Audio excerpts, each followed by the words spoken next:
Mike Nienaber joins me now, and you took care of your business. Now you wait to see who you're going to play. Yeah. What did you have a West Georgia score there too, or is that? West Georgia is leading Montgomery 47-43. Yeah, that's in the first half. You're talking about offense. That's at halftime. So yes. Okay. And we don't have anything on the Delta State game. Okay. We don't have any score on that one. Okay. And we don't have a score on the North Alabama-West Alabama game. So okay. Well, we don't have to worry. That's right. We're at home. That's all. At least you know you'll be at home. You know you're the third seed. Yep. Boy. And we got that 20th win, which meant a lot. The guys wanted to put a notch on that banner up there, and the pictures in my office of all my 20-win teams. So that goes in the locker, and it matters, you know. And that's one of the reasons I do it, because it's something to shoot for. And our guys were conscious about it, you know, a couple of weeks ago when we were closing in on it after that rough January. So it's meaningful, you know. Like I said, in Division II, when you're only playing 28 games regular season, anytime you end up with single digits on losses, you've had a pretty good year. Yep. So, you know, hopefully we can keep this thing going, and you know, one game at a time is always. I sound like Bull Durham here reading the quotes. Just want to help the ball club.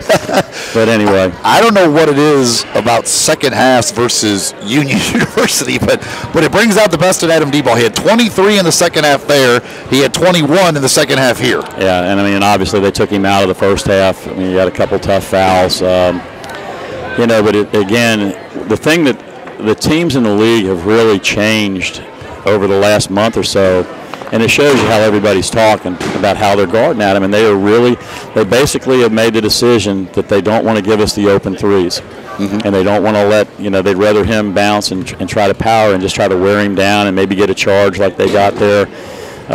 You know, that's kind of what they're doing now, and Adam's got to, you know, again, you just got to adjust. You got to keep adjusting, and obviously in the second half tonight he did a pretty good job of it.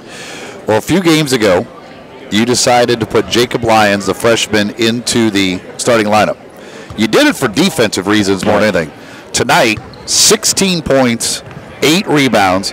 He made as many threes tonight as he had in the entire season up to this point with 3. Yeah. I mean, he was in the game in the first half, and then Adam, you know, getting in foul trouble, and he hit those 3 threes in the first half.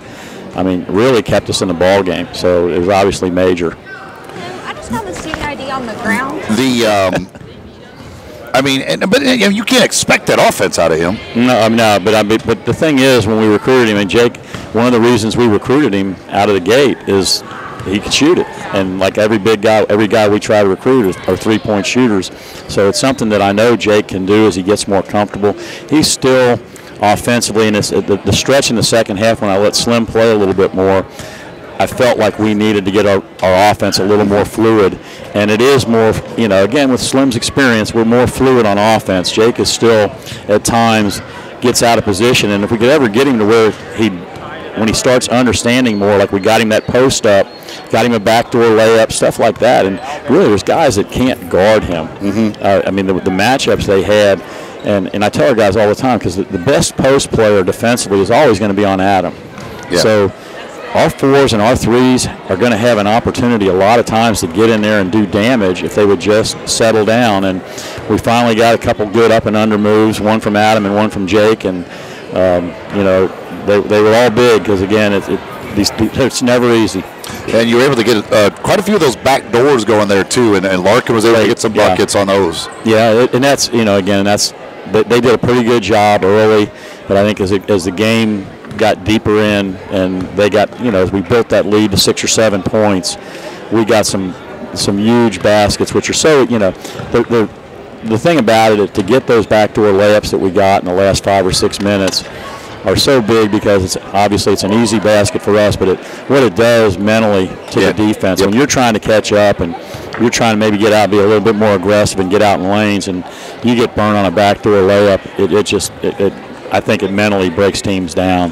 One big play that I just want to make, because Brad Miller tonight, he ends up with 5 points. He only took 2 shots in the game. He had 3 rebounds. One of them off the missed free throw was just. I mean, he's one of the smallest guys out there. Right. And it was just going to wanting it more than everybody else. Right. Yep. I mean, it just, and you know, we've been doing that with Tyler a little bit, and I didn't do it tonight, but some of the other guys are doing the things that Tyler did in those situations, and that, you know, we got a couple big offensive rebounds that made it a lot easier when we were 7 or 8 ahead, and again, those are just like, or just or worse really, when you're trying to fight back in the game like they were, and you're down 8 or 9 points, and we miss a shot or we miss a 3, and we go in there and dig out the rebound, and Jacob got one like that too, that down the home stretch there, that it just, you know, makes it so much easier. And now, because I know coaches always like to find something to yell at the team about, 11 of 20 at the free throw line. That I know you want to make sure is better. Yeah, I mean that'll cost us before it's all over if we don't, you know. And it would have, again, if we'd have made free throws, we could have made it a whole lot less painful. But I'll tell you, the thing we've done, and I think we have pretty consistently, holding those guys to 23 points in the second half is pretty special. Yeah. You know, I mean, I thought in the first half we played pretty good defense. You know, and I just felt like our offense wasn't really functioning, but we did a really good job. I mean, the freshman Boykin has had an amazing year. Like I said, I think you held about 3 points. Yeah, and he got close to he hit 9 threes against us last time, like we were talking about before the game, and you know, we took that away from him. He goes 0 for 4, and it was a little scary at the beginning of the game. Hawkins comes out and hits his first 2, and I told the guys on the bench, I said, you know what, let him shoot them. Yeah. I mean, it's just, you know what, we got to give him something, and it's not that Hawkins can't make them. He made those 2, but you live with that. You live with that over, and the same thing with 22 Goodwin. You know, you got to give something. You can't. You have to, because Wilson is so good inside. We couldn't stop him one-on-one inside, so we had to go from somewhere. Yeah. So we had to leave Hawkins, and we had to leave.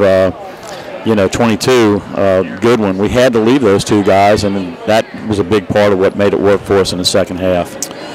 All right, so we will see you next Tuesday night. We know it'll be right here at home, which I know you like. Sounds good. Yep, let's get that one and get back to Birmingham and see what happens. Let's see what happens. Exactly. You know, I caught Joe going off the court, and Joe had such a good game Saturday, and he had a rough night tonight, and he's kind of dragging. I said, Joe, we survived on a tough night for you. Just shake it off and let's go get the next one. That's right. Coach, congratulations. Thank you, sir. We'll see you Tuesday. All right, that's Mike Nienaber.